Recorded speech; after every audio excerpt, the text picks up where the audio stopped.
Hi friends, Selvendran YouTube channel. Regular visa வந்து online மூலமாக எப்படி அப்ளை பண்ணி வாங்குறோன்னு சொல்லி பார்ப்போம். விசா ஆன்லைன் மூலமாக எப்படி அப்ளை பண்ணி வாங்குறோன்னு சொல்லி ஃபுல் ப்ராசஸிங் வீடியோ வந்து பார்ப்போம். வீட்டில் இருந்த மணியே விசா வந்து எப்படி வாங்குறோன்னு சொல்லி பார்க்கலாம். விசா வந்து வாங்குறதுக்கு வந்து பிசி இல்லைன்ற மொபைல் ரெண்டுலேயும் வந்து ஏதாவது ஒரு ப்ரௌசர் வந்து ஓப்பன் பண்ணிக்கோங்க. மொபைலில் வந்து டெஸ்க்டாப் மோடை வந்து ஆன் பண்ணிக்கோங்க. பிசியில் குரோம் ப்ரௌசர் வந்து ஓப்பன் பண்ணிக்கோங்க. ஆனால் ஒவ்வொரு ப்ரௌசரில் அந்த வெப்சைட் வந்து ஷோ ஆகாது. அதனால் குரோம் ப்ரௌசர் வந்து ஓப்பன் பண்ணிவிட்டு இதில் வந்து சர்ச் பாக்ஸில் விசா அப்ளை ஆன்லைன் சொல்லி டைப் பண்ணிங்க. விசா அப்ளை ஆன்லைன் டைப் பண்ணிட்டு சர்ச் கொடுங்க. இதில் அஃபீஷியல் வெப்சைட்டு முதல்ல வர வெப்சைட்டு இந்தியா விசா ஆன்லைன் சொல்லியிருக்கோம். அதை வந்து கிளிக் பண்ணி ஓப்பன் பண்ணிக்கிறோம். இதே வந்து ஹோம் பேஜு, விசா வந்து வாங்குறதுக்கான ஹோம் பேஜு. முதல்ல வந்து விசா வந்து வாங்கினோம்னா அவங்ககிட்ட வந்து பாஸ்போர்ட் வந்து இருக்கணும். அடுத்து எந்த நாட்டுக்கு வந்து போகிறீங்களோ அந்த நாடு வந்து உங்களுக்கு அதுக்கு தானே விசா வந்து வாங்குறது. இதில் வந்து ரெகுலர் விசா வந்து நம்ம அப்ளை பண்ணிக்கிறோம். அடுத்து வந்து விசா எலக்ட்ரானிக்கல் விசான்னு சொல்லியிருக்கோம். 2 வகையான விசா வந்து இருக்குது. இதில் வந்து நீங்கள் ரெகுலர் விசான்னு சொன்னால் நம்ம வந்து அப்ளை பண்ணுறது, விசான்னு சொல்கிறது வந்து இன்ஸ்டண்ட்டாக வந்து ஒரு மெடிக்கல் எமர்ஜென்சியோ ஏதாவது விசா வந்து அப்ளை பண்ணிக்கலாம். ரெகுலர் விசாண்டா கொஞ்சம் டைம் எடுக்கும். விசாண்டா டக்குன்னு கொஞ்சம் டயத்தை ஒரு வாரம் 1 வீக்குள்ளே வந்து நம்ம விசா அப்ளை பண்ணி வாங்கிக்கலாம். இப்போ நம்ம வந்து ரெகுலர் விசா வந்து அப்ளை பண்ணுறது அப்படின்னு சொல்லி கிளிக் பண்ணி உள்ளே வந்துடலாம். இதில் வந்துட்டு மேலே வந்து கொள்ள ஆப்ஷன்ஸ் வந்து கொடுத்துருப்பாங்க. இதில் விசா வகைகள்னு சொல்லி விசா கேட்டகரிஸ்ன்னு சொல்லி பார்த்தோம்னா இதில் எத்தனை வகைகள் வந்து இருக்குதுன்னு சொல்லி பார்த்துக்குறோம். நம்ம வந்து அடுத்து அப்ளை பண்ணுறது வந்து பார்ப்போம். இதில் வந்து டூரிஸ்ட் விசா, இப்படி மெடிக்கல் விசா, இப்போ டிரான்சிட் விசான்னு சொல்லியிருக்கோம். Transit visa, tourist visa, medical visa, medical attention visa, business visa, employment visa, அப்புறம் project visa, intern visa, film visa, ஏதாவது மூவிஸ் எதாவது எடுக்கின்ற ஃபில்ம் விசா, இது student visa, research visa, conference visa, mountaining visa,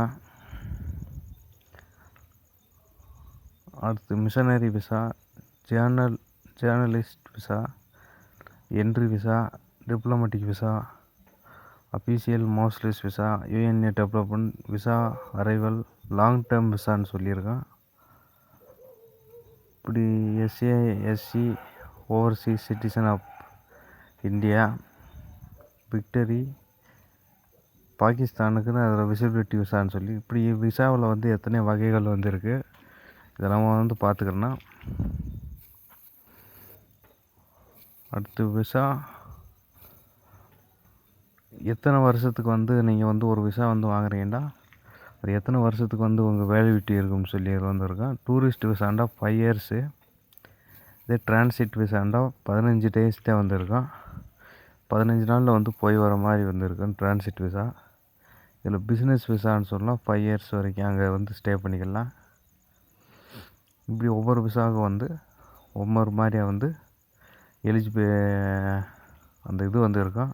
இதை movies எதுவும் shoot பண்ணுறாங்கட்டா film visa வந்து அந்த movies வந்து எடுத்து முடிக்கிற வரைக்கும் அந்த விசா வந்து செல்லும். எடுத்து முடித்த பிறகு அந்த விசா வந்து செல்லாது, எக்ஸ்பைர் ஆகிடும். அதில் இன்கம் விசான்னு சொல்லி அதில் சிங்கிள், டபுள், மல்டிபிள்னு சொல்லியிருக்கேன் இன்கமில்.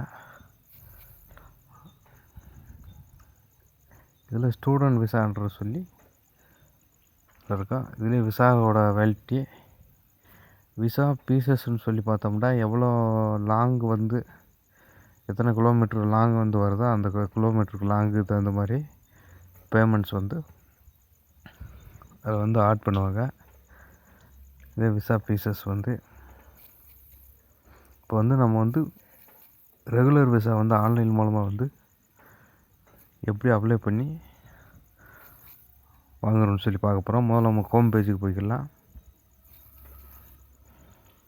இதில் முதல்ல வந்து நம்ம அப்ளை பண்ணணும். அப்ளை ஆன்லைன், அப்புறம் வந்து சப்மிட் டாக்குமெண்ட்ஸ், அப்புறம் ரிசீவ் பாஸ்போர்ட் விசா வந்து கலெக்ட் பண்ணிக்கலாம். 3 ஸ்டெப்ஸ் தான் வந்து நம்ம ஆன்லைனில் வந்து பண்ண வேண்டியது இருக்குது. இதில் கீழே ஸ்க்ரால் பண்ணிட்டு வந்தீங்கன்னா ரெகுலர் பேப்பர் விசா அப்ளிகேஷன் சொல்லியிருக்கோம். அப்புறம் complete partly filled regular paper visa, அப்புறம் ஸ்டேட்டஸ் வந்து செக் பண்ணுறது, பிரிண்ட் பண்ணுற அப்ளிகேஷன் ஃபார்ம் வந்து பிரிண்ட் பண்ணிக்கலாம். இதில் வந்து நம்ம அப்ளைன்னு சொல்லி கொடுத்துட்டு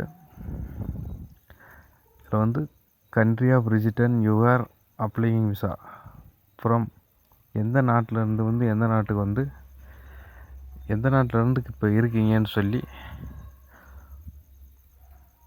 அங்கே வந்து எங்கேருந்து எங்கே வந்து போகிறீங்கன்னு சொல்லி அந்த நாடை வந்து செலக்ட் பண்ணணும்.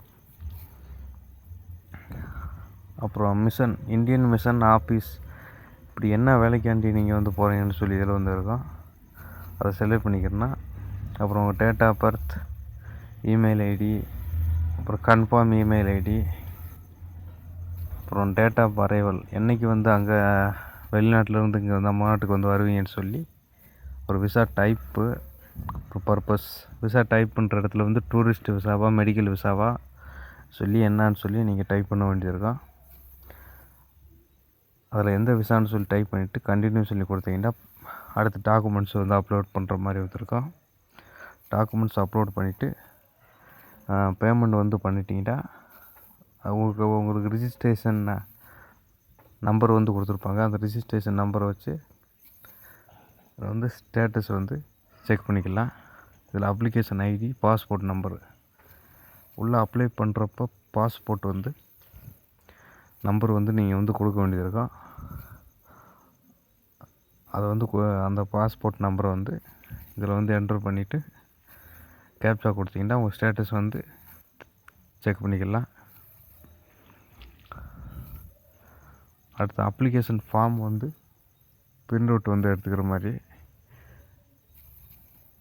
ரெகுலர் விசா வந்து செலக்ட் ஆகிருக்கோம். இதில் எந்த mission, application ID, date of birth, passport number கொடுத்து கேப்சா கொடுத்தீங்கன்னா ஃபார்ம் வந்து ரீப்ரிண்ட் வந்து பண்ணிக்கலாம். பண்ணிவிட்டு ஸ்டேட்டஸில் வந்து அவங்க விசா அப்ளிகேஷன் ஃபார்ம் வந்து அப்ரூவ்ட் ஆகிடுச்சுன்னா விசா ஆஃபீஸுக்கு போயிட்டு உங்களுக்கு பக்கத்தில் இருக்கிற விசா ஆஃபீஸில் போயிட்டு அப்ளிகேஷனை வந்து சப்மிட் பண்ணிவிட்டு நீங்கள் வந்து விசாவை வந்து கொடுத்த டாக்குமெண்ட்ஸ்லாம் ஒரிஜினலை வந்து கொண்டு போயிருந்தீங்கன்னா சப்மிட் பண்ணிங்கன்னா உங்களுக்கு விசா வந்து அப்ரூவ்டு வந்து பண்ணிடுவாங்க. விசா வந்து வீட்டில் இருந்தமணியே வந்து நம்ம வந்து ஒரு நாள் மட்டும் அலையிற மாதிரி இருக்கும். விசா ஆஃபீஸ்க்கு மட்டும் அலைஞ்சிங்கன்னா உங்களுக்கு ரெகுலர் விசா வந்து அலோகேட் ஆகிரும். அடுத்தவங்களுக்கு வந்து எங்கேயுமே அலைஞ்சு வந்து வாங்குற மாதிரி வந்து இருக்காது. வெளிநாட்டில் வந்து எவ்வளோ நாள் வந்து ஸ்டே பண்ணுறீங்களோ நான் சொன்ன விசாவில் வந்து எந்த விசா வந்து உங்களுக்கு கரெக்டுன்னு சொல்லி அந்த விசா வந்து கரெக்டாக போட்டுங்க. இதில் எதுவும் செட்டிங்ஸ் எதுவும் மாற்றி போட்டிங்கன்னா விசா வந்து ரிஜெக்ட் ஆகிறதுக்கான வாய்ப்புகள் அதிகமாக இருக்குது. அதனால் அப்ளிகேஷன் ஒவ்வொரு ஆப்ஷனும் கரெக்டாக பார்த்து போட்டு விசா வந்து அப்ளை பண்ணி ஒரிஜினல் விசா வந்து வாங்கி வச்சுங்க. ஒரு வட்டம் விசா வந்து அப்ளை பண்ணிட்டீங்கன்னா அடுத்து நீங்கள் வெளிநாடு போடுறப்ப அந்த விசாவை வந்து திரும்ப ரினியூவல் மட்டும் பண்ணால் போதும். ரினியூவல் பண்ணுற மூலிமா பேமெண்ட் வந்து பண்ணிங்கன்னா இவ்வளோ நாள் வந்து விசா வந்து வேலிடிட்டின்னு சொல்லி அத்தனை வருஷம் வந்து நீங்கள் வெளிநாட்டில் வந்து தங்கிடலாம். நான் சொன்ன தகவல் உங்களுக்கு தெளிவாக புரிஞ்சுருக்குன்னு நினைக்கிறேன். செல்வேந்திரன் யூடியூப் சேனல் லைக் பண்ணுங்கள், ஷேர் பண்ணுங்கள், சப்ஸ்கிரைப் பண்ணுங்கள். Thank you friends.